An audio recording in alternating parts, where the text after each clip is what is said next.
ECAT's production of OA Sports are provided by RevT, we simplify technology for better. The Easton Lions Club.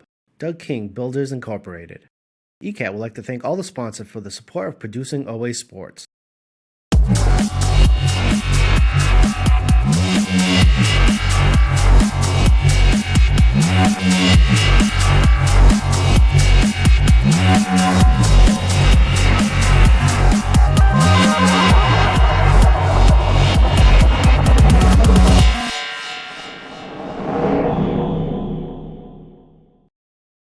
I just Hawkmock Sports just grab the roster that's there.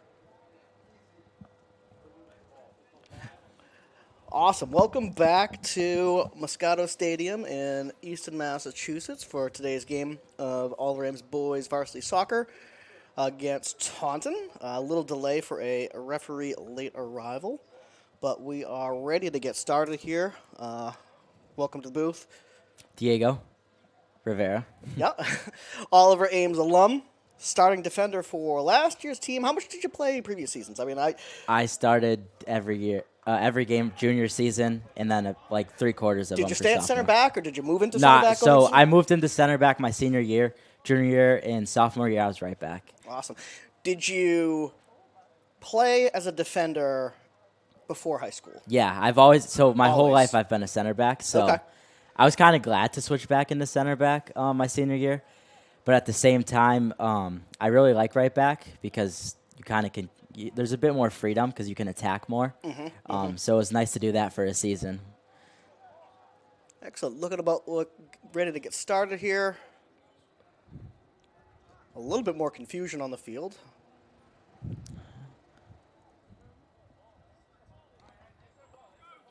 On who's kicking off the ball? I mean, kickoffs are kickoffs. Yeah. I mean, how much does it matter in a soccer game? Who gets to kick the ball first? Probably not that much. All right. Taunton getting this started here. Taunton winless on the season. 0-9-1. Their one tie come against Attleboro, who is one of the teams that also gave Oliver Ames one of their few ties in the season. So perhaps some similarities there. I think for Oliver Ames today, they're looking to obviously move ahead in the standings, get their wins. But a game like this, I think your keys are stay healthy.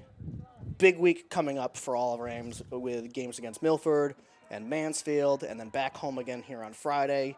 Games are more compact since there was that game that we missed earlier in the week. So we're going to have 3 games this coming week. So staying healthy today against Taunton team, which Oliver Ames should be able to handle. Corner kick now for Luke Churchill here. Tall new defender Lucas Lama pulling up. Short kick to Jackson Mercier. He's got space in the box. Rips a shot or cross in. Knocked away. Back to Luke Churchill on the right-hand side. Maneuvers for another cross into the box. Picked up by Taunton's defense. Strong fight by Nicky Babanix to drive that ball forward and get a shot off. Ball back to Walsh, who finds Babanix with room to shoot, and that's 3 points. As you were saying, so stay healthy this game. This isn't a game that you want to get injured for. Not that you can play to stay healthy, but definitely a game you want to stay healthy.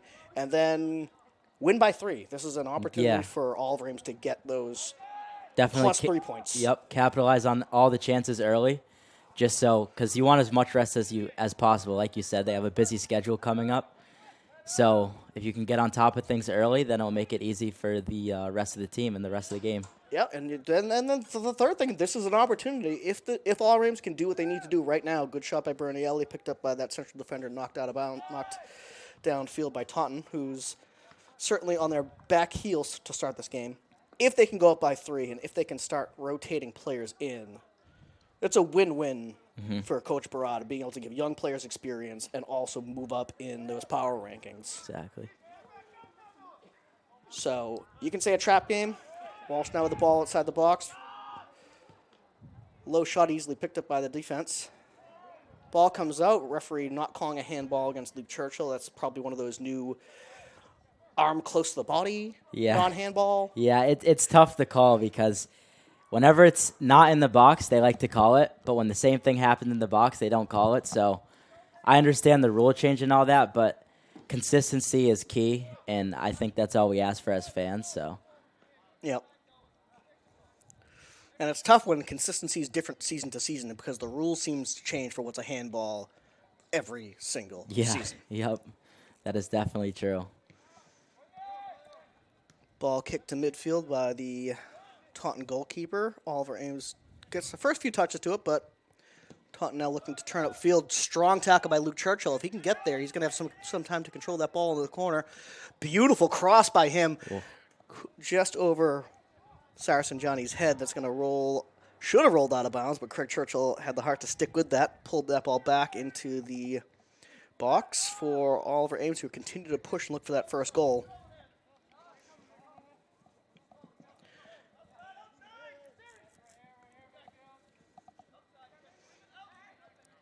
Taunton looking for their first offensive approach here. Ball sent way downfield. That's definitely going to roll out of bounds for a OA throw-in.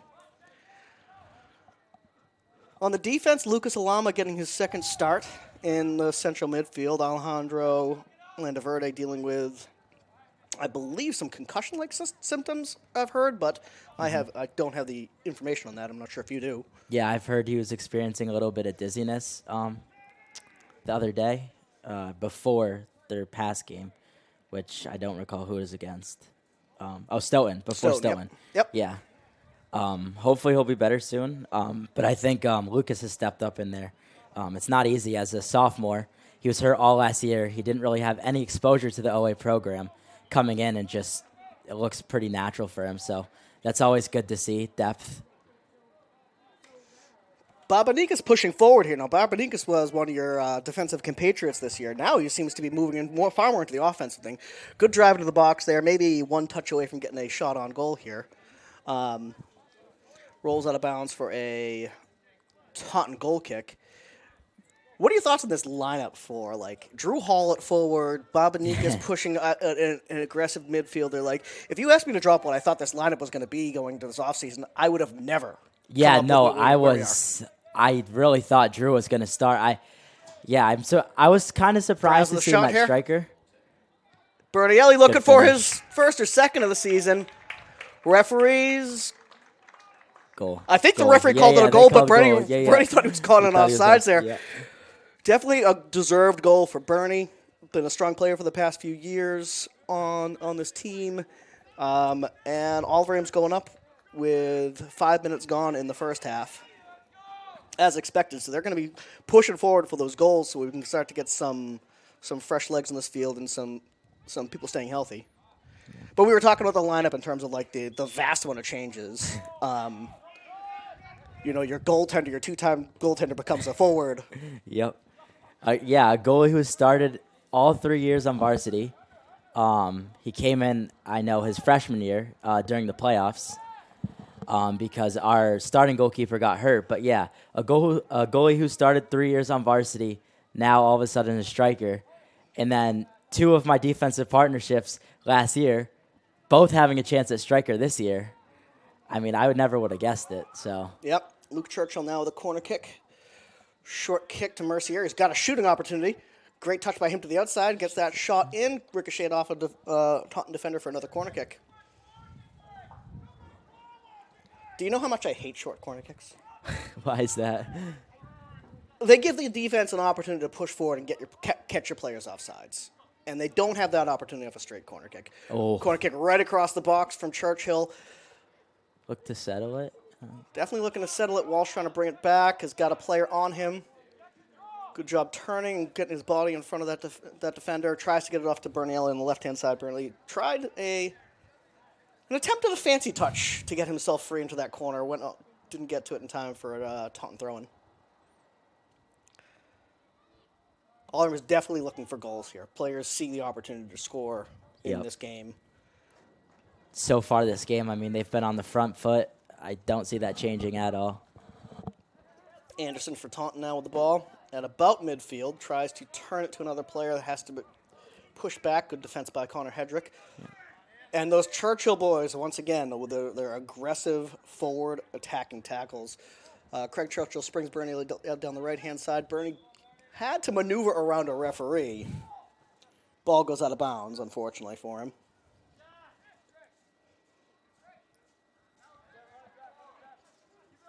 Taunton throwing deep in their zone.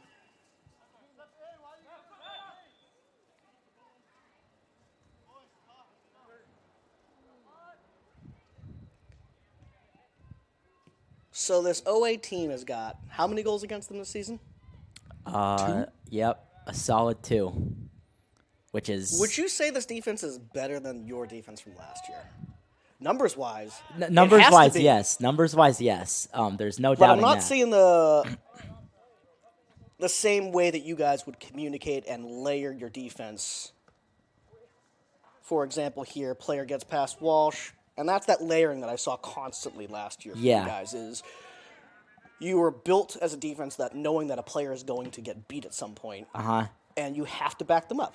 Yeah, exactly. Just assuming no one's going to get beat is just not a way the defense works, and you guys were so good at backing each other up constantly. Yeah, you put 100% trust on your teammates, but at the same time, you always have to be sure. And I think, like last year, when it mattered most in the biggest part of the season, in the state final, right? We, as a defensive unit, we had 2 balls cleared off the line just because we were being sure. Because you never know what happens, right? Pressure, just anything could happen. A little slip up, a mental error. That's why you always got to back your players up no matter what. It's definitely in the few years I've watched all of Ames soccer, seems to be a hallmark of a John Barada defense, that trust but verify style defense. Connor Hedrick tackled a little bit from behind here, is getting up after being down. Barada helping him off the field here. Unfortunate for Connor, who came back after being sick, got his starting role back as the left defender. Looks like a twisted knee, maybe. It was a 50-50. Yep. Hopefully we'll be able to shake it off. And they're given a drop ball here, so they're not even calling a penalty on specifically what was the issue with the tackle. Jackson Mercier holding on the ball after that drop kick. Gets it to Landaverde, who's back on the field. Must have came on for Hedrick. Halama moving to the left-hand side. I've been impressed with Alejandro this season as well. I mean, he was a swing last year, and he's coming to varsity, showed incredible amount of composure, and I think as they go deeper into this season, that is going to help him a lot because they're going to need to keep the ball a lot because, I mean, OA's never been the biggest team, and as we see now, their biggest players are in the defensive half of the field. So, yeah, I think that being able to keep the ball is going to be a really big success to OA's. OA this year. Alejandro's been great. I don't remember him really being involved in much of the varsity games last year, but he came on as a starter and has clearly belonged in the field. I haven't seen nervousness from him. Nope. Not many mistakes. He's a confident player, and that's very good. First shot from Taunton from the game over the crossbar. Daniel Freitas with a shot from Taunton, captain of the team. The first, probably for the past minute or so, it has been Taunton offensively. Yeah, yep. Junior goalkeeper Zach Gilson getting us restarted with a very short kick to Jackson Mercier. He pushes up to Bob Benikas, who's got pressure by 3 players, loses the ball. Taunton, very hungry, looking for a shot here. Shot on, but blocked away by, I think that was Alejandro who blocked that. Halama gets the ball to Luke Churchill. Luke Churchill back into Alejandro. James Carlson open on that right-hand wing, but ball not getting to him. Now sprinting down, Babanikas back to Walsh. Walsh has got a player in front of him, has to go back to Mercieri. And this right here is what will win them big games because right here, just the composure, being able to swing it.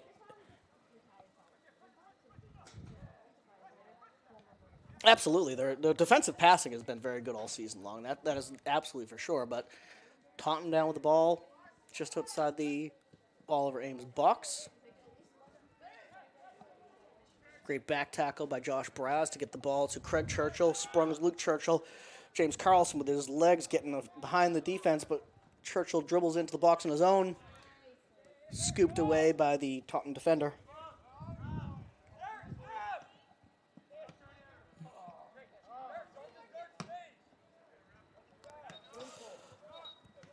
There's a definite chance there for Luke Churchill. Probably one or two touches too long. Lost that ball in the box, but good counterattack from all the Rams. They tend to play this season a lot of long balls, a lot of trying to free defenders as they move forward. Drew Hall now on the field for Josh Browse up front.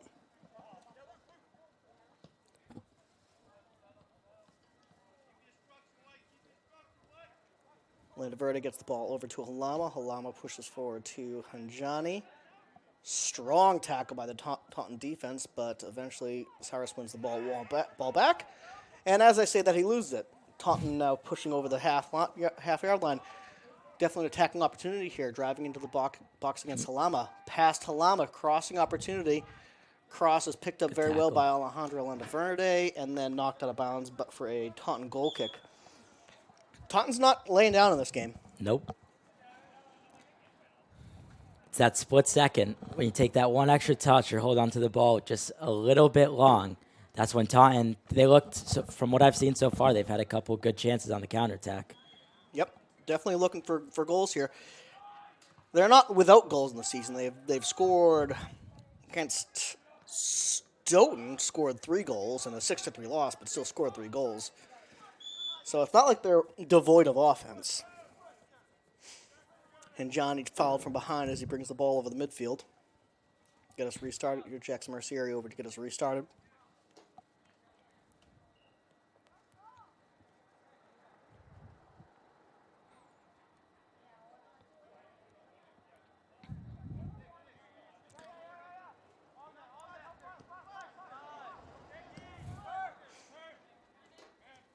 Nicky Babanigas drives it forward to Carlson.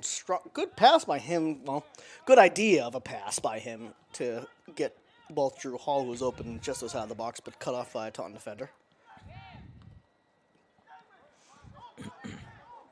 Taunton definitely pressing here. 4 players are now 1 pulled back, but 3 players over half, not allowing the All Rams defense to easily move the ball forward here.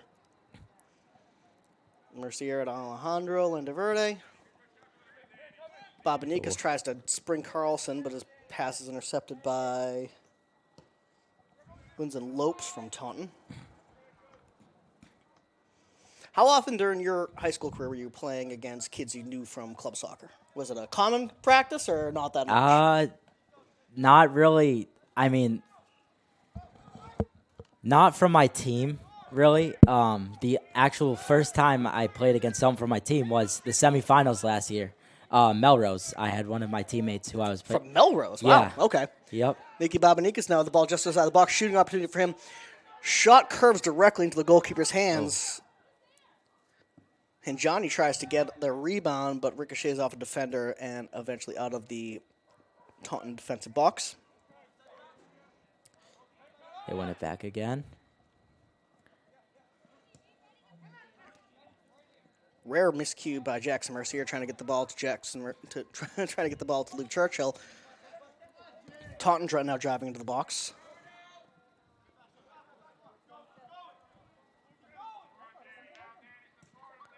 Good job by the Oliver Ames defense trying to maintain that control that one player, but he certainly did his work ordering that corner kick for Taunton.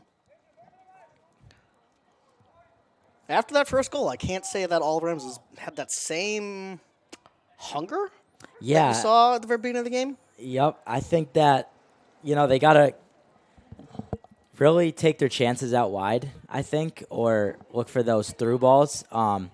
Everything's to feet, and that's good, especially when they're building out. But I think they got to progress it more from the midfield to the offensive players.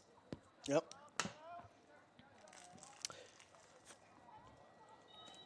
Taunton corner quickly blown dead for a push in the back by a Taunton player, so it'll be a Oliver Ames kick to get us restarted here.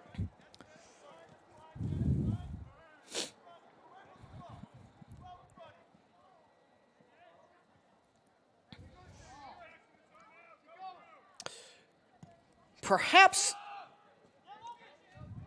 I should have said it sooner so I sounded smarter, but I was saying, like, you got to wonder, is perhaps Oliver Ames' idea here to invite the pressure, Yeah. to counterattack? They tried to spring Drew Hall there directly from Jackson Mercieri all the way up to Drew Hall. So maybe they're inviting this attack, but also hard to see the strategy here. Carlson with an excellent tackle, pulling the ball. He's wide open on the right-hand side. Strong defender comes back to get the ball off of his feet. Carlson does with a strong fight as well to try to keep that ball in the offensive zone.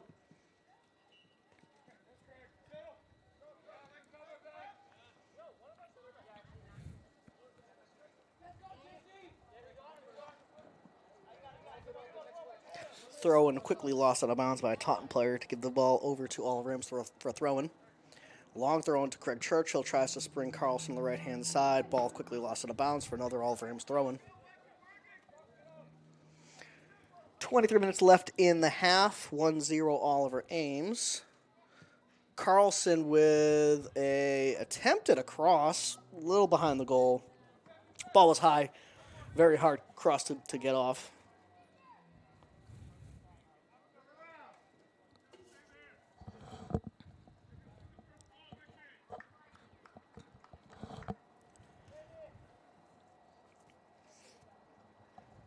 Not a lot of substitutions here for John Barada. Maybe some reconfigurations on the forward position, but that's tends to be what you see from him in tight games. Yeah, nope, I definitely agree. I have noticed though throughout all the games this year, he hasn't really subbed as many players as I've seen him in previous years. I know they've been dealing with some. I know Alejandro dizziness. Connor's been sick. Lucas, like I said, has stepped up. But right now, all they have from on the bench of what I see that I think they will use is Bernie. I know Drew's been getting a run in that up top as well. Mm-hmm. I know he was out for 2 or 3 games as well with a foot injury maybe. Excellent touch by Drew Hall, pushing forward into the box. Browse with a shot. Saved by the goalkeeper, but easily tapped in by Craig Churchill for his easiest goal of the season. 20 minutes into the game now. Oliver Ames up 2-0 against Taunton. Yeah, the 4 players up top that you see generally cycling through, and then you'll see occasionally Nicky push forward up into forward position. But not a lot of, historically I'm seeing a lot of 2 midfielders swapping out constantly every 10 minutes or so. That doesn't have that same rotation this year. Maybe it's options. Maybe it's trying to give people more time on the field. Bernielli getting his first real heavy minutes at varsity. Same thing. Cyrus and Johnny played a little bit with you guys last year in the middle. Because we are getting towards that, as fast as these seasons are, we're getting close to that. Time to start preparing for the playoffs. I know, which is, and speaking of that, if OA do come away with the win here, they have punched their ticket into the tournament. So yeah, once they're in there, it's it's already on playoff mode, because once they're in, I mean, that's the next big thing.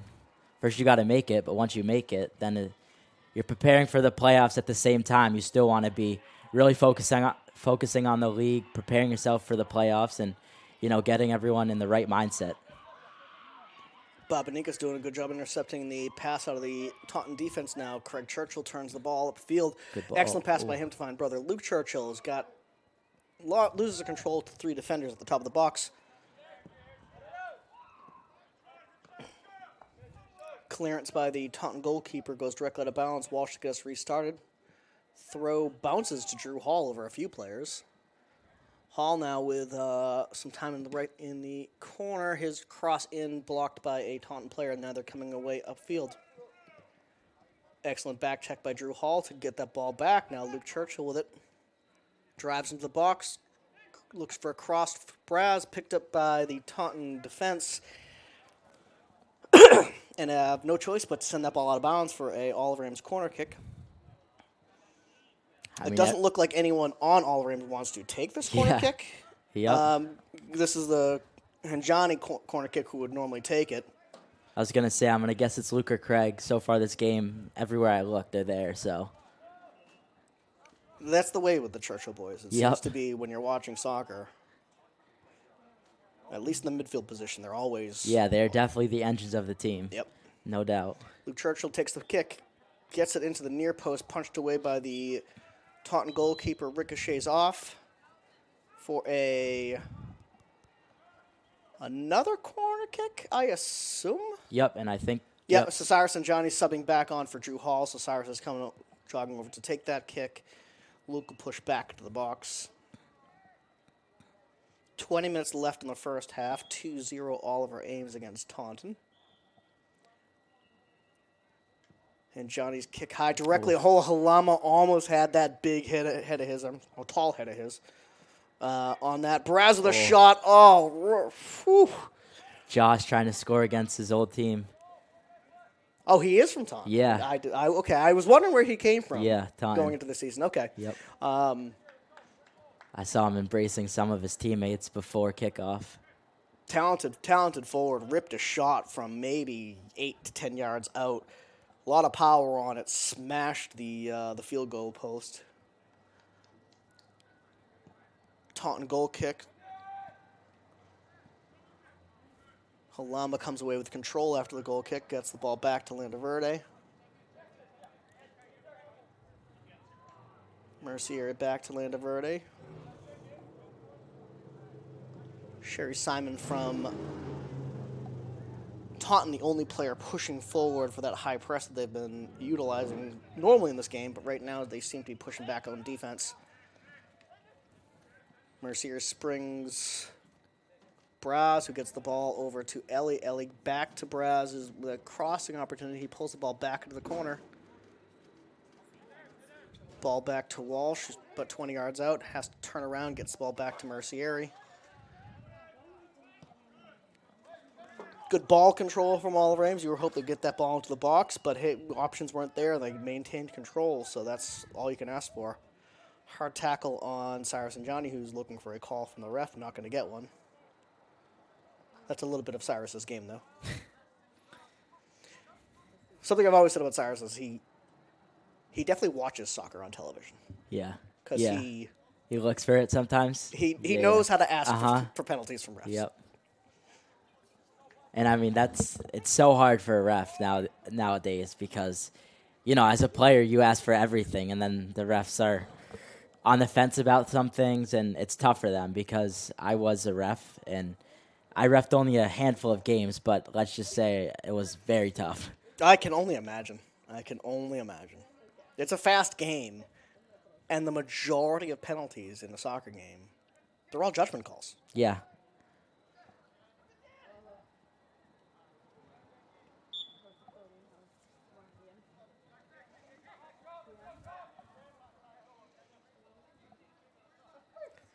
Taunton free kick at about midfield here. 15 minutes left in the first half. Ball set up there, pushing just a few players towards the goal box, penalty box. So I'm not sure how deep this is going to go. Now they're beginning to coagulate in the center of the box, but the kick isn't long enough. Knocked away by Luke Churchill. Gets it forward to Craig. Kicked out of bounds for Taunton. That'll be an Oliver Ames throw-in. Halama up to take this.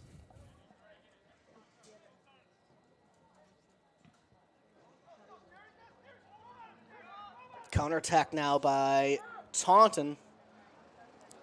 Player driving to the box. Good pass into the box. Gets past Walsh, but Mercieri's there. As we talked about that layering, these players backing each other up constantly allows the outside defenders to be more aggressive when they know they've got a central defender there to back them up. Yep, and I think that, although I didn't see it, I think that they learned from one of their previous mistakes in their tie to North Attleboro. They probably could have covered each other better from what I've heard. Oh. Good finish. Cyrus and Johnny scoring a goal. Third goal for Oliver Ames. Cross from Luke Churchill with plans for his brother, Craig, to get the goal, but Craig's header was just off the marker. Maybe his hair got to it, and Johnny was there to back him up and touch that ball directly into the goal. We talked about winning by 3. That's what you need to do in Massachusetts high school soccer to move yourself up in the power rankings, which is how you get slotted into the playoff tournament. We're up by 3. From what I know of John Barada, he's probably not looking to do that extra substitution until they might get one more goal. Yeah, I think it's at 3, but I don't think it's like obviously they're comfortable right now, but I don't think they're comfortable. I don't think John's comfortable enough yet because it's only one goal from, being 2. So Yep. I think a goal or 2, we might see some adjustments. Babanika's now driving into the box. Takedown from behind. Possibly a yellow card foul there from Captain Daniel Freitas.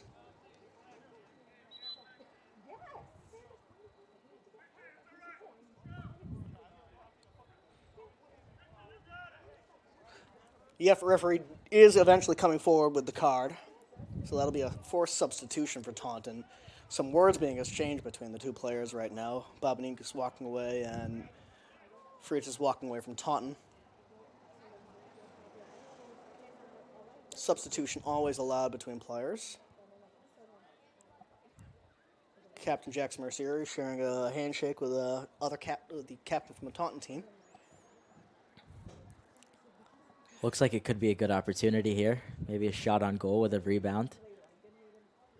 Yeah, but 20 yards away from the penalty box, Mercier is going to get this kick into the box. 5 players on the penalty box for Oliver Ames. Oh. Shot on goal from Mercier. Excellent save from goalkeeper. Now, since the goalkeepers don't wear numbers, I'm just going to say both goalkeepers' names, so you have to get it right. Logan Gallagher or Ederson Morea. Excellent save, but for Mercier to get that on frame is impressive as well. Ball has to be handled out of bounds by the goalkeeper for a Oliver Ames corner kick here. Churchill to take it. Looks like Halama they're defending the short, at least a typical Braz short. and Mercier coming for a short.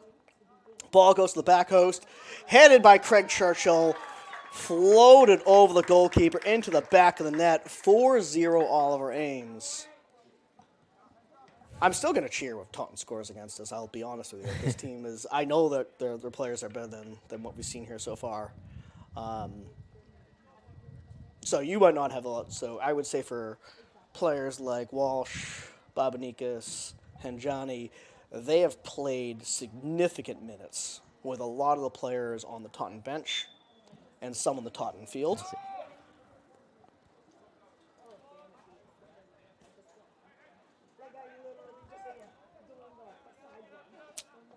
For example, that's Anderson Cately, number 12 on Taunton. Started as center forward for the team.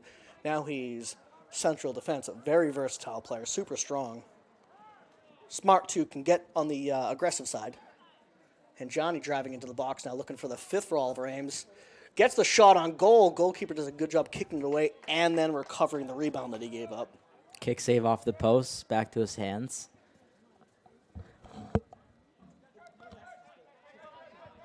Play it short. Carlson and Hall beginning to get ready to sub into the game. Ball sent forward. Walsh tried to turn that ball over to Babanikas, but picked up by the Taunton defense. Long ball in behind Jackson Mercier, picked up by Taunton there. Had the ball on the back line now. Crossing opportunity.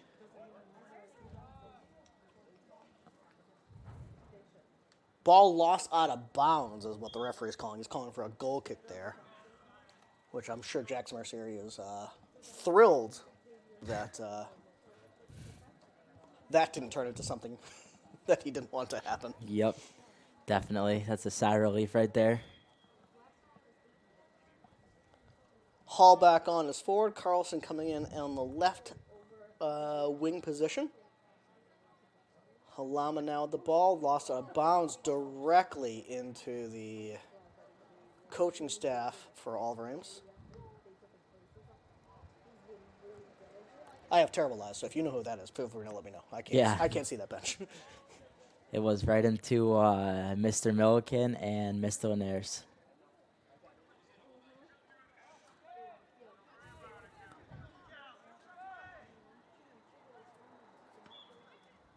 Ball smartly guarded out of bounds by Anderson to get a Taunton goal kick here.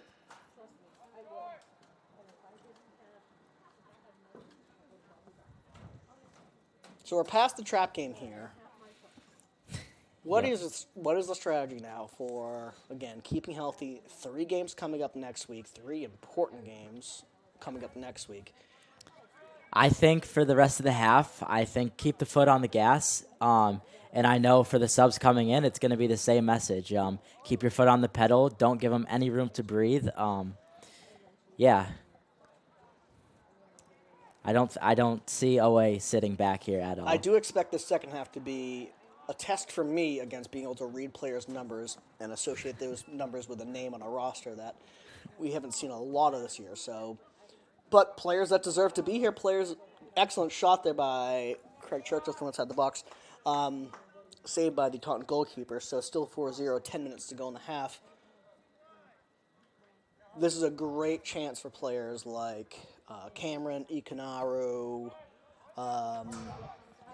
Gavin if he's here, Dylan Fisher, the underclassmen, the sophomores and the freshmen that are on the team, learning by watching from the bench. This is a great opportunity for them from the second half.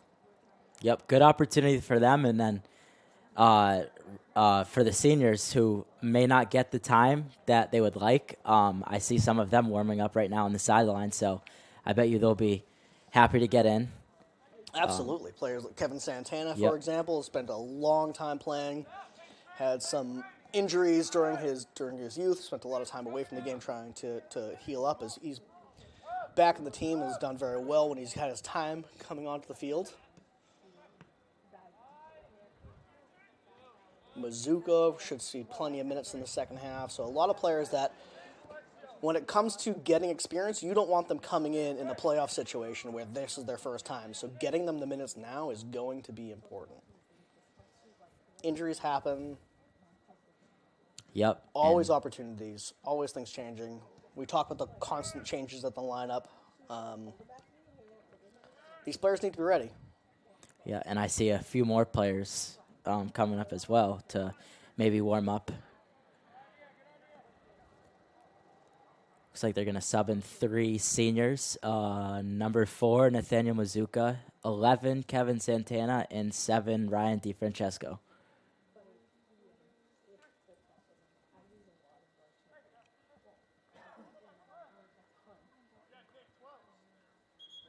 Ball lost out of bounds for an Oliver Ames. Well, Taunton throwing, so that'll keep the substitutions off a little bit longer.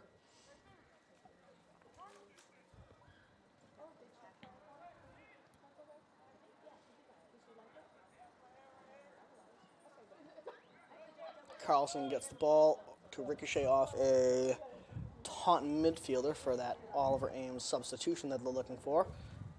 Craig Churchill coming off, Carlson coming off, Halama as well. So it looks like Zook's going to be in the defensive position. And I've lost... Kevin looks like he's at the 10 for Craig Churchill. And DiFrancesco out on the left wing for James Carlson.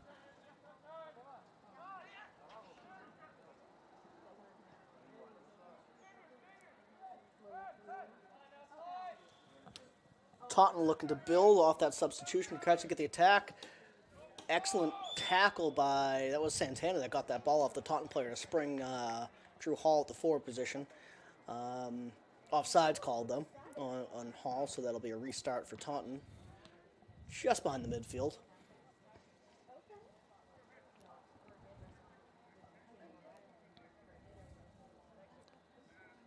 About 7 minutes left, 4-0 in the first half. Oliver Ames against Taunton. You hope Taunton comes back with some life in the second half. Considering where their season is, a goal against Oliver Ames would be, hey, something to celebrate. Yeah. Without a doubt. So you hope they come back a little bit, not with a lot of life there. Their free kick was directly to Oliver Ames, who took control immediately with no one pressing for the second touch. Craig Churchill now driving forward, tries to get the ball to... DiFrancesco out on the wing. Thank you. I appreciate the knowledge of the players here. Again, my eyes are... Well, they've always been bad. I think OA really just took everything out of them from minute one. I mean, we saw in the first 5 minutes they maybe had 2 corners, a couple shots, and I mean, these games, I know from my experience, right after school, they've always been tough. So it's good to see OA come out with a lot of life and a lot of energy because I know we never did in my years. But Papanikos the smart control in the center. Doesn't see any options forward. Pulls it back. Excellent play by Santana to get the ball back to Mercier under pressure from the defense. Mercier with options, but I get the sense he wants himself to get a goal here. Or tries to spring Santana in the box. Taunton does eventually come away with it, pushing back now on a counterattack. 6 players back from all of Ames that quickly, though. Walsh scoops that up, drives forward on his own against 4 defenders. Not many options, so he's going to have to bring that into the corner. wins a corner out of it. Walsh good work. wins that corner for Oliver Ames. Good job by him by driving down there, not seeing options, getting the ball moved to a safe space. Luke Churchill over to take the corner kick now. Situations like this is always interesting to see who pushes forward and who doesn't. So Mercier is still open for that short, keeping 2 defenders back. Short to Braz right on the line. Churchill drives forward, kicks the ball while running forward. His cross into the box, or perhaps a shot at the back post, goes high and wide. Carlson coming on now, taking off Braz. Under 5 minutes left. I mentioned, you mentioned these games after school, which is something this team doesn't experience, really, right? I think their tie against Attleboro was after school. Mm-hmm. And I think that might have been their only after-school game so far this season. Yeah, so. Yep. Which is really, good because I know that, especially with a new team, they weren't that new, but sometimes the night games in front of the crowd, some players aren't ready for it, but I think they'll be totally fine when it comes to, night games on the road or night games in the playoffs. Actually, that is some great insight because you're right. Playoff games are naturally not going to be 3:45. Yeah. I think the earliest one you'll have is probably 5:30. Yeah. So with this team's schedule preparing them for late games, this has been probably a benefit for them. Well, I think last year you guys definitely had a lot of games directly after school. Yeah. Yep. And those games after school, you're relying on high schoolers to pack food and whatever they need to come after them. That's just not a winning combination. No. Ball trying to get us restarted with a throw-in about 10 yards away from the box. Looks like Eduardo is going in for Drew Hall. I think that's number 38. Yep. Oh, is that Dylan Fisher? Well, I think it's Dylan Fisher coming on.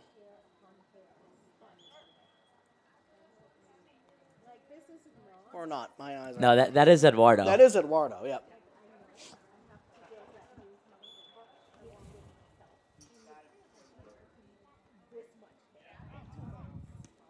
Oh, it's 28. Is it? I think so. I hope so. Either way, that's Eduardo coming on. Yeah. He had some minutes early in the season, got pulled up, I believe, for an injury earlier in the year. I'm still trying to figure out his number here. I think it's a 3. 39. 39.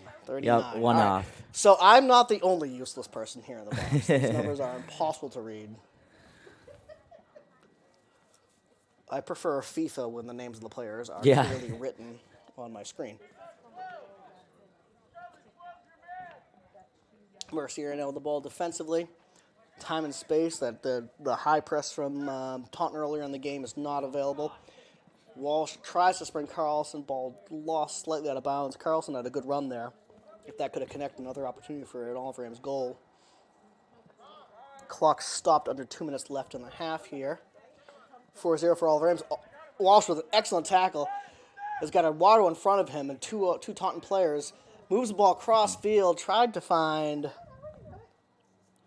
Eduardo. Defran, I think, coming in from that far post, but Ball was just off the mark, so it goes out of bounds for a Taunton throw-in.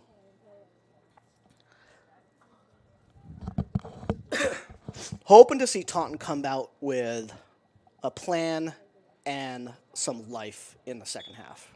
That's probably what this team needs. That's the whistle for the first half. 4-0, end of the first half against Taunton. All of Ames firmly in control of this game, looking for some deep substitutions and some new players, getting some experience going into the second half for all of Ames, and hoping to see Taunton come back and put those players under a lot of pressure. Thank you, and we'll be back for the second half here on ECAT. Good afternoon, everyone. I'm Abby Malafato. And I'm Coming to you from 50 Oliver in North Easton, this is Easton News and Don't have time to stay up and watch ECAT channels all day long, or miss your favorite show's time slot? Don't worry, ECAT has a YouTube channel that has all the programs that we show, so you don't have to miss any of the episodes or catch up on past episodes. Search Easton Cat TV, with TV being the only capital letters. The YouTube channel has playlists for every program, even some of the programs you can download a podcast version. We even stream live events through our channel. To stay up to date with ECAT programming, make sure you look up ECAT's YouTube channel. And don't forget to subscribe so you can get all the alerts for the new programming premiere, and change the alerts to all to make sure you receive all of them. Remember to search Easton Cat TV, with TV being the capital letters. So there's no reason to miss any of the ECAT programming. Enjoy.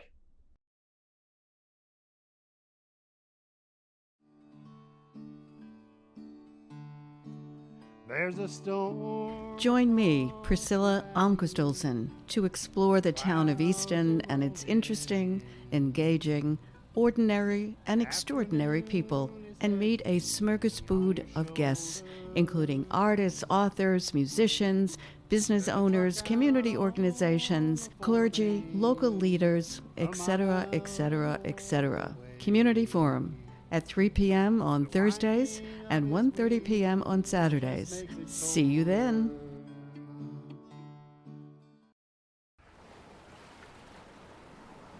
Yeah. This is the life. Just relaxing by the beach. What could be better than this? I've got an idea. What? I'd really like to find a forever home. Forever home? Yeah, like Jack Ryan talks about on Easton News. A forever home. All those animals at the APCSM, they get forever homes. Why not us? Listen, man, I hate to tell you this. Tell me what? Come on, tell me. Look, I can take it. Look at me. Come on, tell me. I can take it. Come on. We're not real. What are you talking about? Of course we're real. Look at us. We're sitting here on the beach, on vacation, being served raw meat, mind you. We're having a great time. How are we not real? No, thank you. I'm good. I've had enough. I've had enough. Thank you. What are you talking about? Of course we're real. Look, it's not that we're not real. We're just not living, breathing animals. You don't even have a mouth, dude. Well, oh yeah? Well, your eyes are just plastic. Right back at you. You've ruined my vacation. I can't believe you've done this. I mean, while we're at it, why do we need a vacation? It's not like you have a job. Oh, wow. Oh, okay. All right. You know what? I'm out of here. Cubby, wait. I'm sorry. I didn't mean... Oh, well, you have to get it eventually. If you'd like to get your hands on a cubby of your own, scan the QR code on your screen now.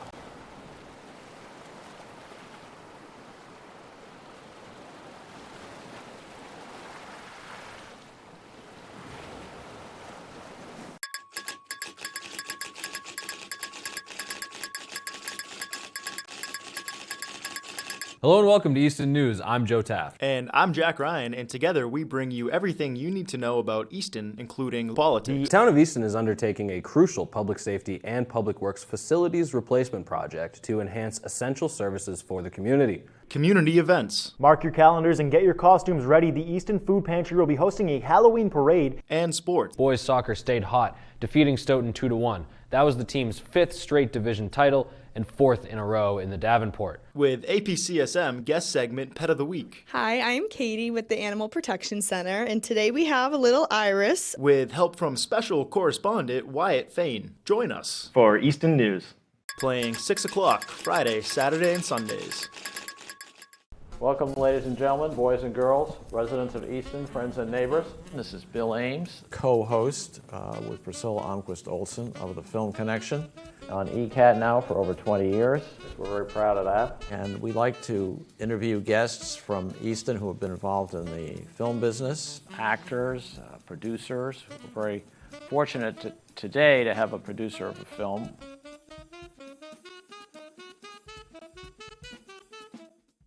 Hey, are you a fan of history? If so, come for adventure with me, your host Drew Darty, as we explore some of the most impactful events of all time. We talk about U.S. history. These events led up to the creation of the first Continental Congress. World history. The Allied forces consist of France, the United Kingdom, Russia, Japan, and Italy, and influential figures. The legacy of Martin Luther King is one of selflessness, and he never stopped believing in the equal and free America. You'll get my takes and opinions, so come along for adventure on Drew's Venture History TV. Check us out between your recently scheduled programming as well as on YouTube. Thank you.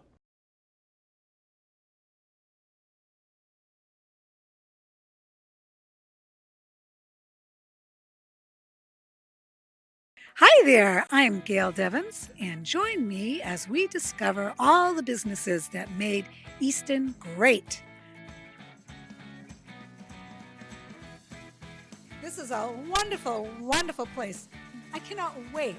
I want to do it. I want to go there. I am definitely coming back, and I know you will too, because I'm telling you something. It is absolutely amazing in here. What a wonderful way to discover Easton. It's right here in Easton.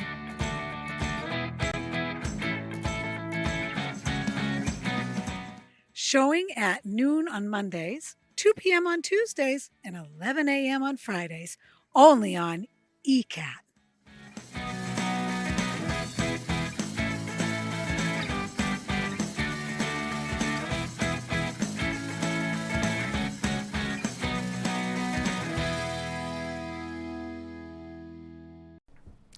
Don't have time to sit down and watch ECAT programs? Don't worry, ECAT has got you covered. That's right, ECAT has Podcasts! Yes! ECAT Podcast Channel has your favorite shows that you could listen to. Whether you want to chill and listen to the Ron Van Dam Show and hear him talk about what's bothering him that day, or the show hosted by local legends Stephanie Weinstein and Meredith Keach, where they talk about anything and everything, or take a listen to the weekly news hosted by Jack Ryan and Abby Kitchenham. Stay tuned in with Tiger Talk hosted by Oliver Ames students. Community Forum is where their host Priscilla talks about all things Easton. Easton residents can also find government meetings about various topics. You can find the podcast on Podbean and all your favorite podcast platforms. Just by searching ECAT or the ECAT podcast, you can find it all. The ECAT podcast channel is powered by Podbean, so either in the car ride or walking around town, you can always catch what's going on with ECAT. Happy listening!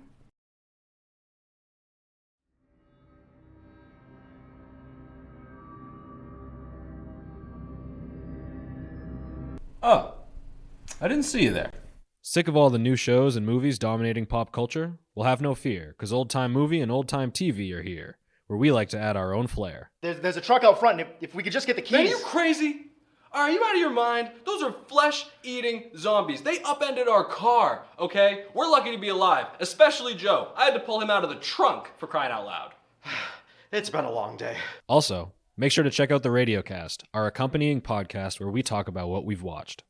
There was a lot of moments of just Mac on the raft going down the river, just internal monologuing over and over and over. We show the classics and nothing but the classics. Well, except for the weird ones. Check us out on all our channels as well as our YouTube.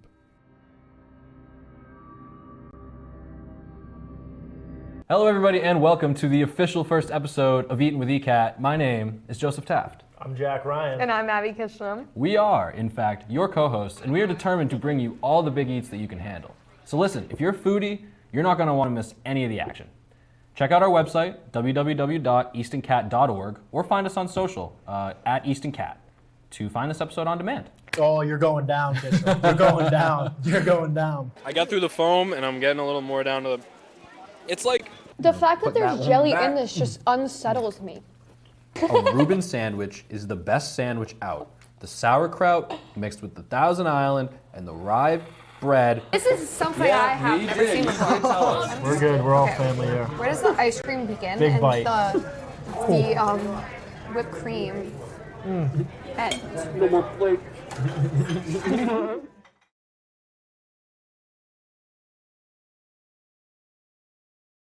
Guarantee you not one of them will work. Okay. Can guarantee it. Good afternoon, everyone. I'm Abby Malafato. And I'm... Coming to you from 50 Oliver in North Easton, this is Easton News and... Don't have time to stay up and watch ECAT channels all day long? Welcome back for the second half. Oliver Ames versus Taunton High School boys varsity soccer. Oliver Ames currently winning here 4-0.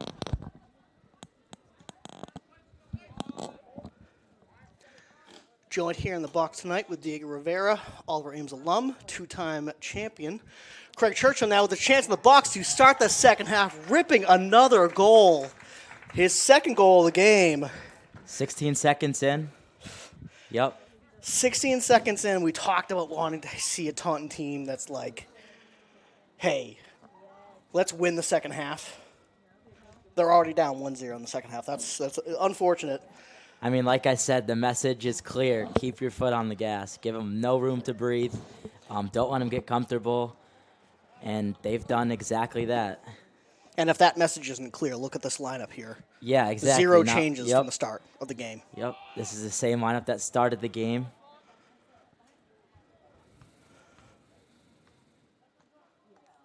Bernielli now down the right-hand side, open. Options in front of him, pushes back to Craig Churchill. Churchill back to Bob Manikas, who's in a more defensive position this game. The midfield of this team is changing constantly. Braz now right outside to Bernielli down the right-hand side. Opportunity to cross. Sends the ball into the box. Great header by the Taunton defense to get it away. Luke Churchill with a good shot from outside the box, picked up by the Taunton goalkeeper. It seems that in this midfield you've got clearly three players that can work with each other. Luke, Craig, and Nicky. And it seems that they rotate who's that defensive back. Oftentimes it's Luke, as he did a lot late last season for you guys. Nicky seems to be in that position today. Yeah, and I think their midfield three is solidified. And, you know, if you win the midfield, there's a good chance you're going to win the game. And I don't see one midfield that I would take over Olay's midfield. Not in the Hawk and definitely not in the state. But yeah, I think Craig and Luke have worked with each other for, at this point, this is the third year. Nicky Third year? Yeah. I think Craig and Luke have worked together for a lot longer than third that. year in high school. Third year in high school, yeah. I would say. Yeah, so I should since say the their day whole they were life. born. Yeah, their whole life, yep. Yeah, but I think Nicky's slid in there right perfectly. Yeah, Nicky was playing a lot of outside back last year. Craig Churchill now on the right-hand side. Dribbles the ball into the center. Finds a wide-open Bernielli. He has a chance to pull it back and take that shot. Touch probably wasn't what he was looking for. Great turn by Anderson from Taunton to push that ball forward, but number 15, Taunton's pass escapes him. Landa Verde, high press now from Taunton. This is what I want to see from Taunton. I want to see them pressing. I want to see them interested and involved in this game. Excellent touch there by number 10, Xavier Muscato on Taunton to get that ball away from Churchill. But on his own, eventually loses the ball to four Oliver Ames players.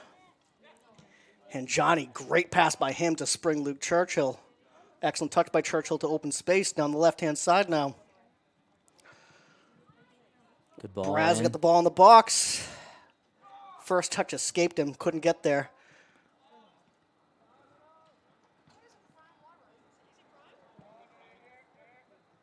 Craig Churchill does not give up on plays. That is Luke, for sure. Number 6. I'm Luke. sorry. I said Craig there. Yeah. Definitely Luke Churchill does not give up on plays. Nope. He went from side to side to side on that field and was directly involved in every single touch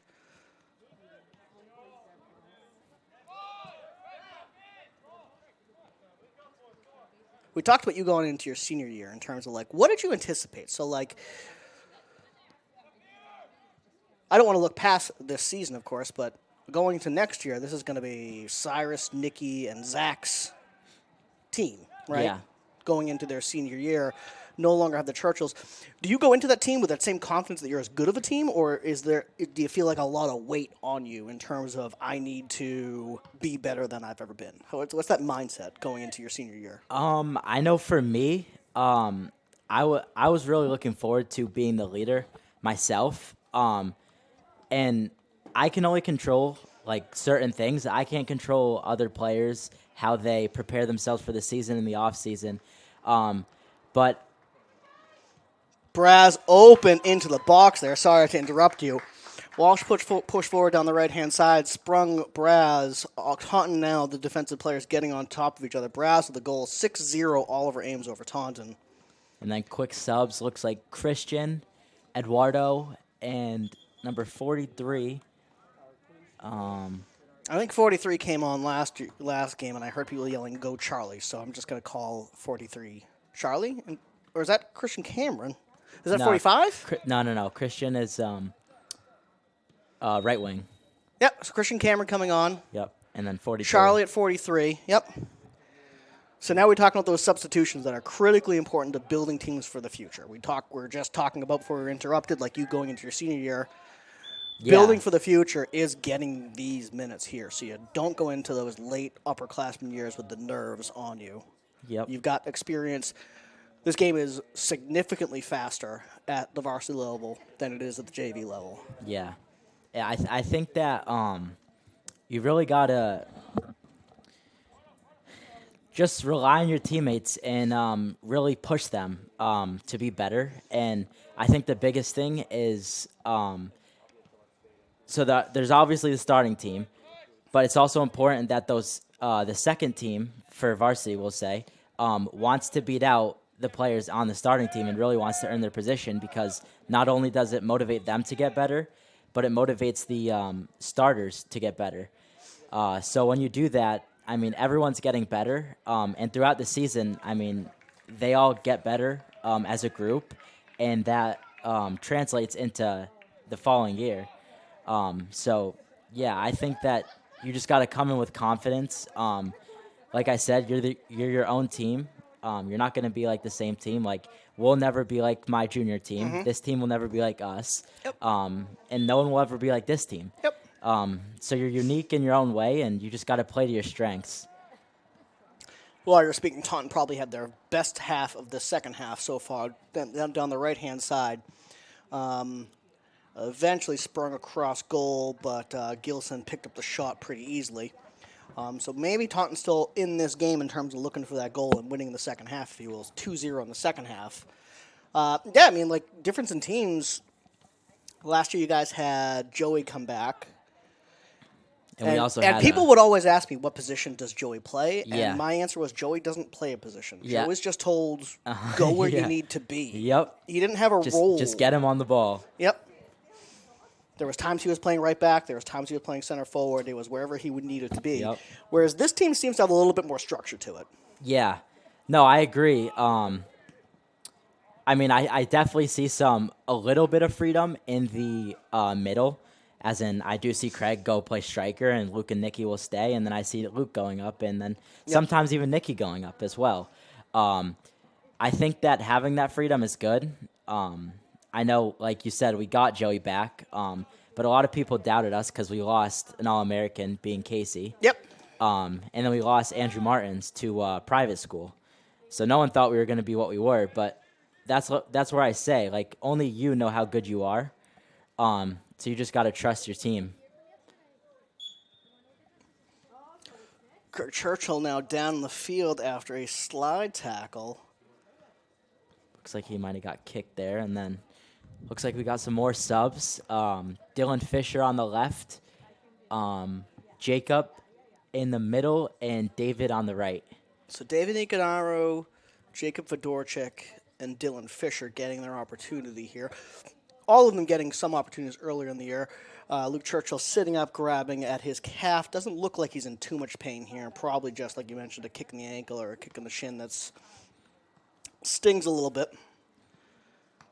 Coach Barada out to help him up. And he's walking off the field with a little bit of a limp, but hopefully that is nothing too bad going into a very busy next week. Dylan Fisher on to replace him, the sophomore, the underclassman, earning his spot here on the varsity team this year. 30 minutes left in the game, or just over 30 minutes left in the game. Here's 6-0 Oliver Ames. Now, the way, again, that high school playoffs work, plus or minus 3 goals is your goal differential, your max goal differential per game. So why push forward and why push for more goals? I think you're seeing it here in terms of like, hey, we're trying out new personnel. Dylan Fisher's on the field. Charlie's here. Ikanara's about to come on the field here. Let's give these players the experience pushing forward and playing like it's any other game rather than parking a bus and playing 5 back. Yep. And I think another thing is building confidence. Right now, they're flying. This whole season, you could say that. They undefeated, doing well. Eduardo, strong pass to Charlie, pushing forward. Gets it back to Halama under pressure. Good job by those 3 keeping control of that ball.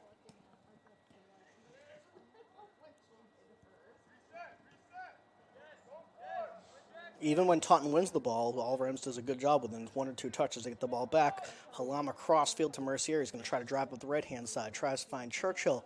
Churchill's touched back to Fisher. Fisher tries to get the ball to Walsh, but not enough power on that ball. Lesson I like to teach younger kids while coaching is you can't touch a pass. You got to hit a pass. No different from a shot. You got to hit a ball appropriately to get that ball where it needs to go.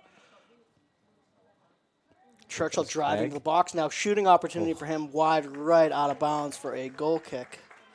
I can tell he wants that 3rd goal. Good connection here with Christian Cameron on that right-hand side to spring Churchill into the box, and that's what we talked about in terms of like giving these players a little bit of experience to start to learn how fast this game is. There's only 3 starters on the field, being the 2 center backs and actually 2 starters because Alejandro came in for Connor. He went off injured. Yep. You have Jackson, right center back, and then Nicky in the 6. So a solid core there. Yeah, you got Walsh on the right-hand side, still starting. Yep. Didn't even see him out there. He's small and easy to miss. Fisher drives into the box, gets a great cross in. Goes over the goal here, picked up by Charlie. Ball back to 21. Is that Jacob Fedorchik? Yes, yep. It's Fedorchik.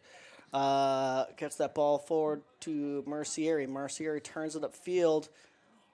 Almost springs Eduardo directly free into the box here.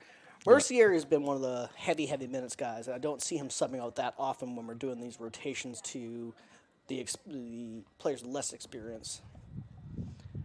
His leadership must be gigantic with this team. You worked closely with him last year. Yeah.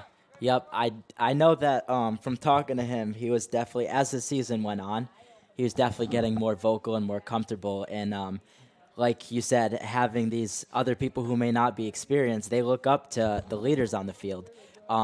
So when they have people bringing them up, it makes them more confident, and then it just makes everyone around them play better.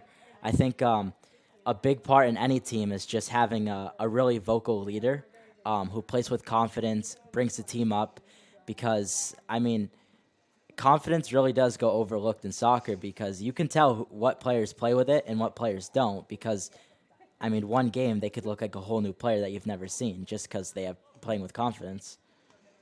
Walsh subbing out now for Mazuka coming in. You talked about building up, and that's something I try to talk about as well often. Good ball.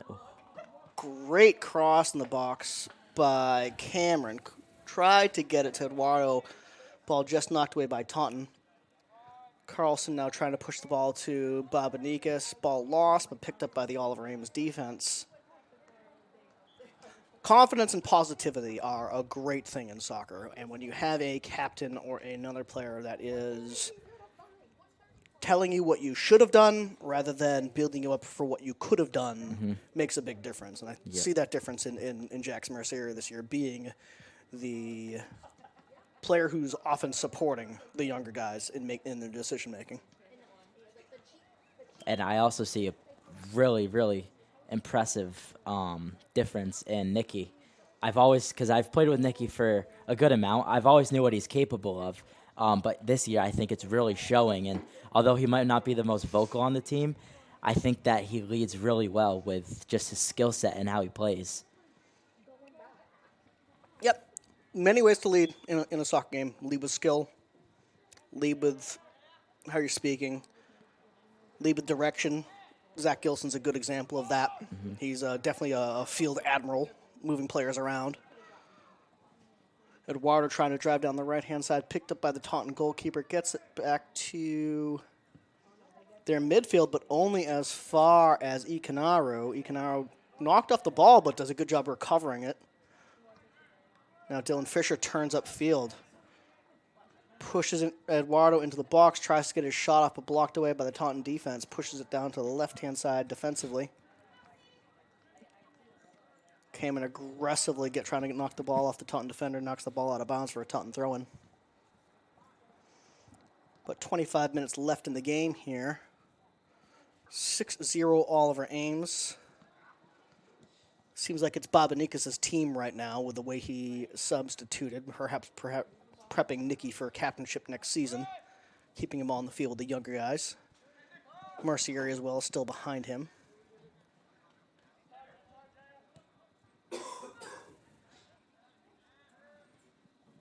That's a good point you made.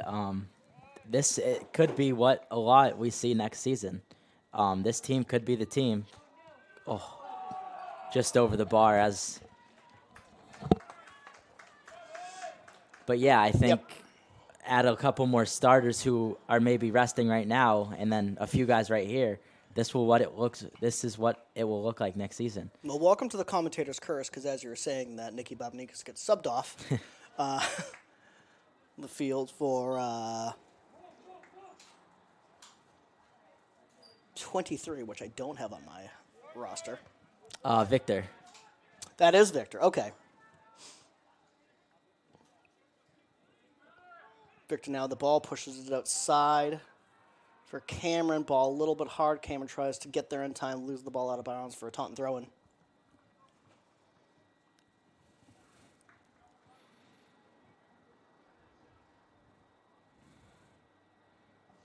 For Taunton still, you got to play with a little bit of pride here. You got to be looking for those goals. It's been a frustrating season for them. Looking back on their schedule, they've lost past two games 0-5, 0-3, and now 0-6. So. And the previous game 0-4. 0-4 as well. The previous game against Chief Phillips. So. Not a good run for them. First-year coach. Perhaps that's part of that transition where they're trying to learn new systems as a team.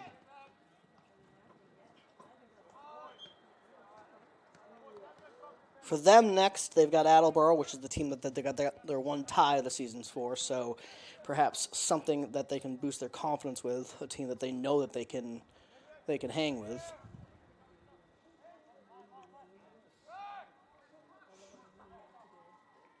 Nice defensive work there by Alejandro Landaverde, pushing the ball out of bounds for a goal kick. Or pushing the offensive player out of bounds for a goal kick. Now, for all the Ames coming up, we've mentioned a few times, a busy, busy week. You've got a very good Milford team Sunday evening, which will be a unique thing for the players. You talked about the timing of these games.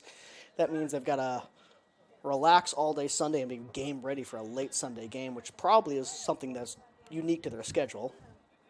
Then they've got Mansfield, the first place team in the Davenport, on the 16th at 6 p.m. at Mansfield.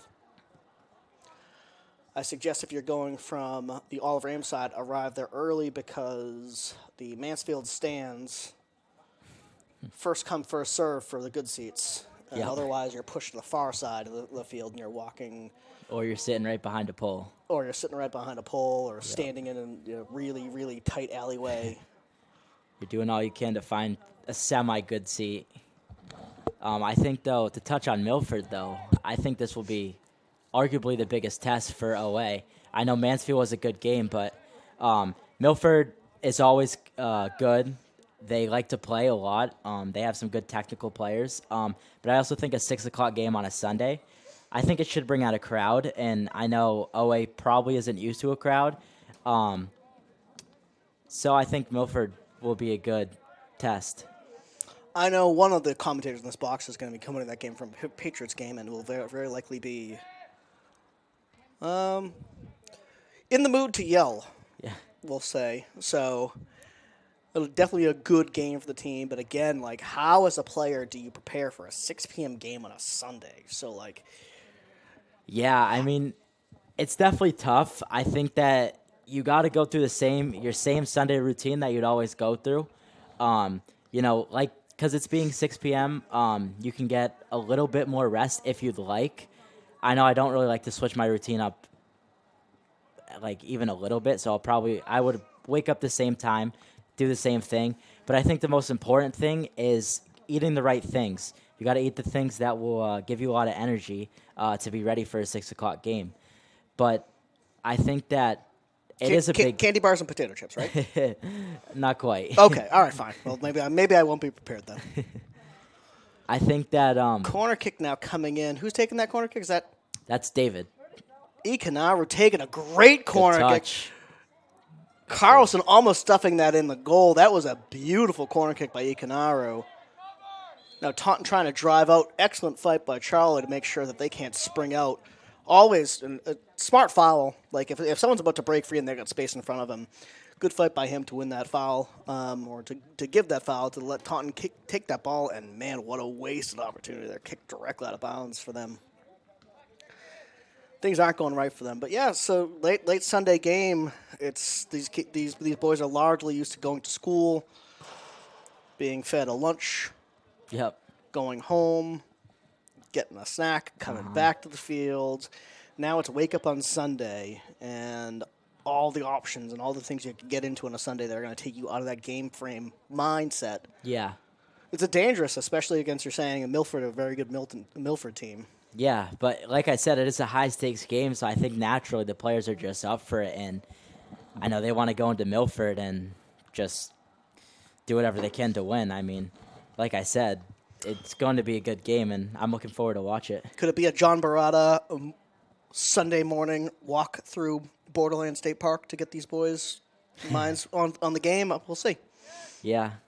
I know playoffs last year, before every game, we had our morning walk, and I would eat the same exact breakfast every single morning, which goes to show I don't like to switch up my routine at all. Wake up the same time, eat the same exact breakfast, get it right before I go to Borderland, and finish it right before I got out of the car. Me too. Wake up at 10:30, 7 eggs, 14 slices of cheese, right? Yeah. Okay, yep. good.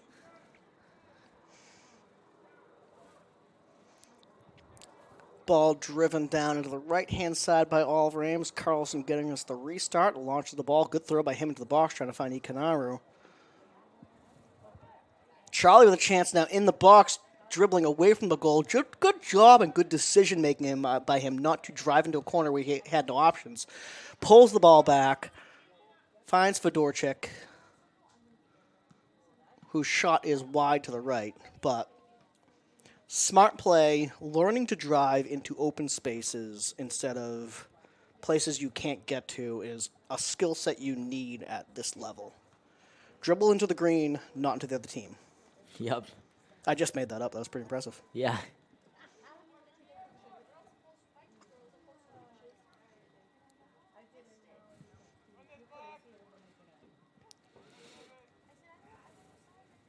Econaru getting the first touch of that ball, tries to get the ball forward to Eduardo, who just couldn't get his foot to it. 18 minutes left in the game. Taunton looking for something, but largely in their back heel. Anderson from Taunton doing a good job again, dribbling into the green, not into the team. This might be my new thing, saying that repeatedly. Yeah. Gonna have to trademark that one. Yeah, absolutely. Huge substitution. I'm glad you're here to call this out for me because I'm not going to look. Yep, so we have Nathaniel Mazuka coming in, Nicky Babanikis, Kevin Santana, Drew Hall, and Ryan DiFrancesco. Well done. Well done. It looks like the front three has switched with Kevin right wing, Drew at striker, DiFrancesco at left wing, and then we have Nathaniel Mazuka at right back and Nicky Babanikis who cleared the ball. Huge clear by 50. Babanikis to Drew Hall. Excellent opportunity for Drew Hall. Again, smart play, holds the ball up. Into the box now. DiFran tries to get that shot off, couldn't. Picked up by Fedorchuk. Good touch by him going forward to Victor. Victor's last name? It starts with an N. I'm not sure. Victor N. Yeah. Victor N. Good runs of play. Good job by these players learning to play with each other. Yep. And that is one of those things when you get to high school, it's a little awkward because like you've played your entire life with the players that are in your grade. Yeah. And now all of a sudden you're playing with kids up to 3 years older than you, 3 years younger than you. Yep. And trying to figure that out. Yep. And I think that's, yes, it's a difference, but for the players looking to play college, I think that they got to deal with it because, I mean, if you're playing college, you could be 18 playing against like a 25, 26, some of them even 27. Yep. Which is a very, very big gap. Drew difference. Hall now with a throw in deep in the zone. You're going to see that catcher's arm of his to launch this ball into the box. Ball ripped all the way to the near post, bounces through a few players. Taunton comes away with it. DiFran tries to chip it over his head back towards the goal, but out of bounds. A lot of confidence from DiFran there looking for the over-the-head goal. Yeah.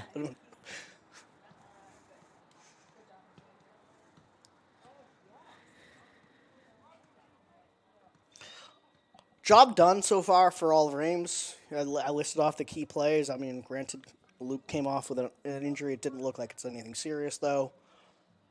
They're going to get that goal differential win because this type of games against Taunton, who is not having a great season, isn't going to give you the huge boost in your opponent rating. So you've got to win this game by 3. A loss or not winning by 3 against a team with a low opponent rating really hurts you in the power rankings. Yes, for sure. Yep. So, job complete. Lots of players getting experience here. I mean, the Stoughton game alone brought him up 7 places in the rankings, which is very impressive because, I mean, yeah. But those early rankings, I mean, the tie to North Attleboro here dropped them down significantly as well. So, difficult to manage a state with as many towns that play soccer as Massachusetts in terms of power rankings, how you figure out divisions. So I get the complications in there, and it's tough to look at power rankings even in the midseason because they're going to fluctuate drastically. Yeah. It's also tough because they go based on results, and I know, obviously, we watch the games almost, I mean, you watch every game. I can't make every game. So you probably know better than anyone what their true ranking would be, but it's tough because when you go off results, I mean, one bad game can really hurt you Excellent a lot. touch into the box for Kevin Santana. Almost got free for take that shot off, but Taunton had to quickly send 2 defenders over to shut him down. They tried to drive out of the box, drive out of the defensive zone. They do get a throw-in here. 13 minutes left in the game. 6-0 Oliver Ames. Sun setting here, and the light's not ready to come on just yet, but definitely the shadow across the entire field. Which is another unique thing about playing sports in the fall is the temperature at the start of the game and the temperature at the end of the game are vastly different. Drew Hall now driving into the box, 2 defenders on him, does a good job getting himself to free space down the left-hand side.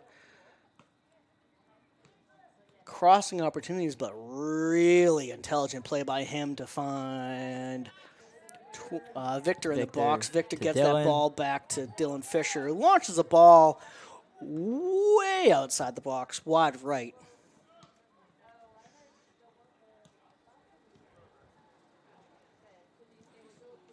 That was good play by Drew Hall. So you probably played with him for many years then. So he was on the varsity team as a freshman, right? Yes, yep. So you definitely have spent 3 years playing with him. Yeah. How shocked are you that he's in the position he is now? I mean, I'm speechless just talking about it. Like I said before, I was not expecting it. I thought there could be some games where, depending on how they do, Drew might pop out of net and go play striker. But I think the first couple games he was healthy, I think he was starting striker. If I'm not mistaken. So yeah, I definitely would never have guessed he would have started the first game as striker. But that's one thing. You never know what to expect from John. I mean, you think like the seniors last year, after we won the state final, they probably didn't know it was going to happen. But John always knows what he's doing, so just trust him. And I mean, they're undefeated so far, so there's not much you can say about them. Good corner kick there by Oliver Ames, sent across the box to the far post, couldn't get brought down by, I believe that was ECAT who eventually got to it.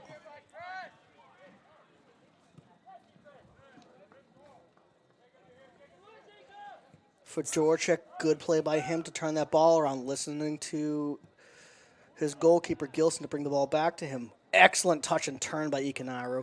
His first touch, I'm not sure if you've seen a lot of him play, given the age difference.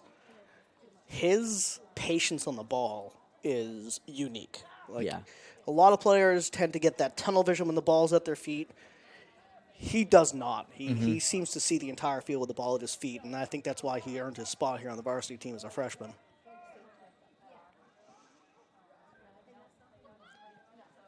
Hall back to Fisher. Fisher now in the box, chips it over into the middle, but picked up by Taunton. ECAT gets a shot off, gets his first goal as a freshman. Congratulations to David ECAT. 7-0 Oliver Ames. Picked that ball up from the top of the box. Great shot into the corner. Good job by him. Well deserved. Great hit off the volley, too. Good technique right into the bottom right corner. I mean, I'm sure you could drop better first career goals, but, he'll take that any day. You'll always take your first. Yep. So, I mean, my first was my senior year, so off the tap in. I think I might have called that for a different player too. Yeah. Yeah. I think you did. Yep. Yeah.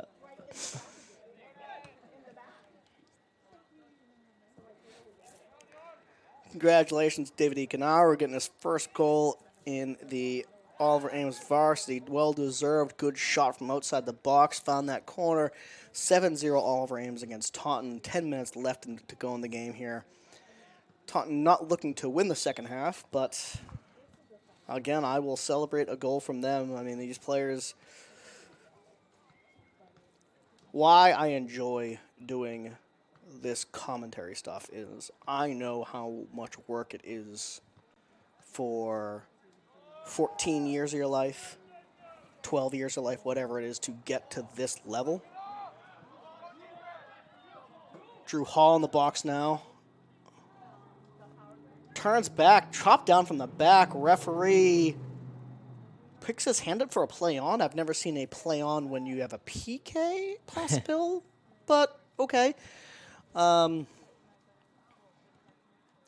Ricochets off of Drew Hall. Like, what I was saying is how much work it is to get here. And, you've got 2-3 Taunton captains. You know how much work they've put into their game over their lives. It must be a terrible feeling to be where you are for your senior year. And I do hope them the best in this game. A few goals for Taunton, I'll cheer on.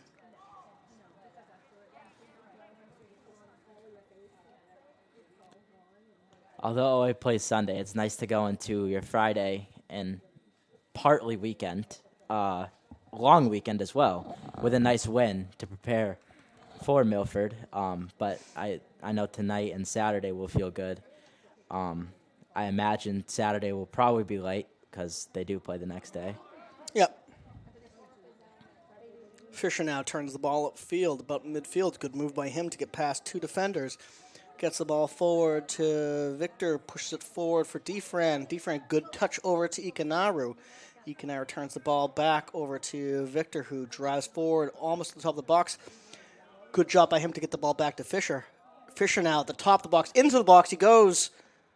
knocked away by Taunton with a desperate defense. That looked really good from Oliver Ames pushing forward. They're good work by those players working together. Great control under pressure, out of bounds. Oliver Ames throw and Drew Hall over to take this. Look for this ball to be launched into the box. Zuka pushing forward. Tall head directly in front of the box. Number 4, watch that ball to try to get to him. Ecanaro playing at the far post. Hall launches the ball. Ecanaro there looking for a second goal, picked up by the Taunton goalkeeper. Good sense by him to come back towards that throw, which is probably not as long as Hall wanted it to be, but hey, the ball went on frame after that touch, so perfectly fine. Taunton's goalkeeper's kick, probably not what he was looking for. Finds Santana. Santana finds Fisher. Fisher to Ecanaro. Ball's a little long, picked up by Anderson from Taunton, who turns that ball around. Excellent work by the Taunton captain there, who I believe was Daniel Freitas, who had the yellow card earlier. Gilson way off his line to kick that ball out of bounds. Taunton takes that throw in about 30 yards behind where that ball out of bounds. Don't need the extra space, I guess. Ball to Fedorchik. Fedorchik looking to spring Hall. Gets the ball to Hall after a touch. Defran now driving to the box. One of the goalkeeper. Referee calling for an offsides. That is unfortunate. That's a tough one. That is really unfortunate. He was close on that one. I was just hoping Defran was going to score, though. Absolutely. He had a player pushing against him, but he was doing a good job defending that ball for himself. Yep. Substitution now for Oliver Ames. Looks like Charlie's coming back into the game.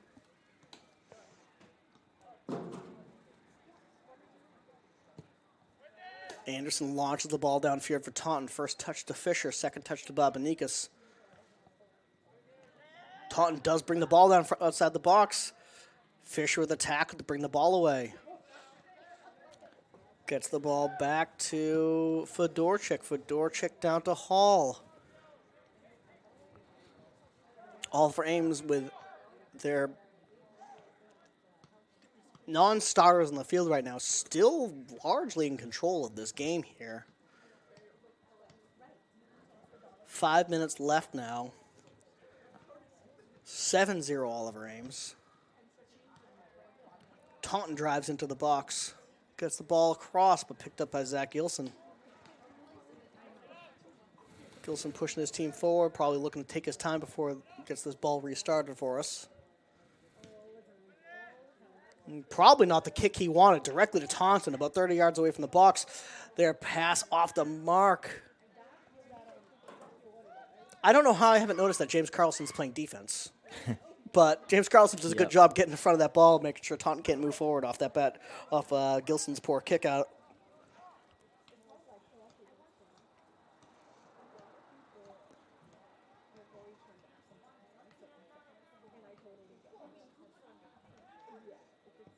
Can you see Luke on the bench at all? Is he? Yeah, he has his stuff off.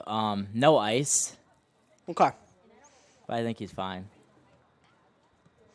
Definitely not coming back into this game, and that's good that no ice. So probably and sitting on the bench without his leg up. So hopefully not too big of an injury. Team stayed healthy. They won by 3. They got a lot of great experience for their second line. A successful Friday evening so far for Oliver Ames. Yep. Still undefeated. Won by 3. Clinched playoffs.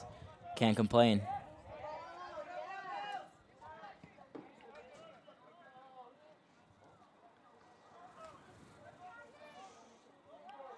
Taunton's 18, Marquise Martin, certainly playing still a lot of heart.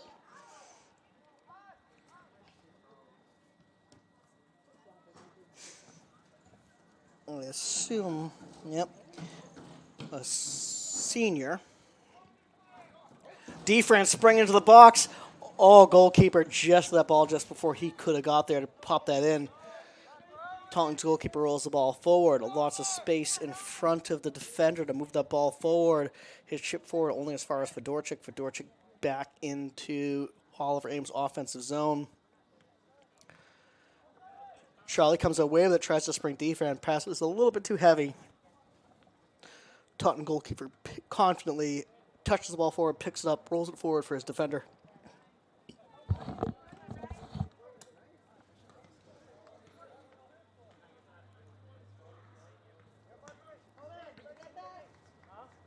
Probably about 2, I'd say, left.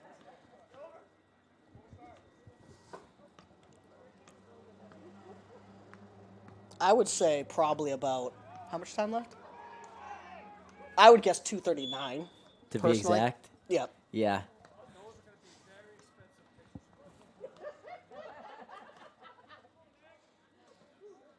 Under 5 minutes.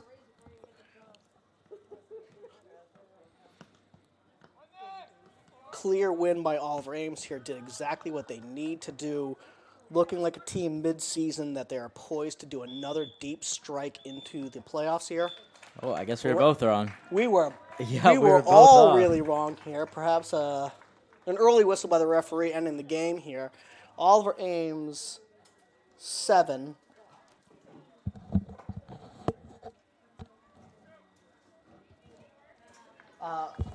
Oliver Ames 7, Taunton 0. If you're watching on the Essential channel, stay tuned for Easton News coming up at 6 p.m. Meet us back here at 7 p.m. for Oliver Ames football. Same field, right? Same field for Oliver Ames football here in Easton versus Foxborough. That's not the Patriots, I hope. Well, we might be able to beat the Patriots, actually. So Oliver Ames versus Foxborough football here at 7 p.m. on the same channel. Thank you for watching, and we will be back in a few hours for football. ECAT's production of OA Sports are provided by RevT. We simplify technology for better. The Easton Lions Club. Doug King Builders Incorporated. ECAT would like to thank all the sponsors for the support of producing OA Sports.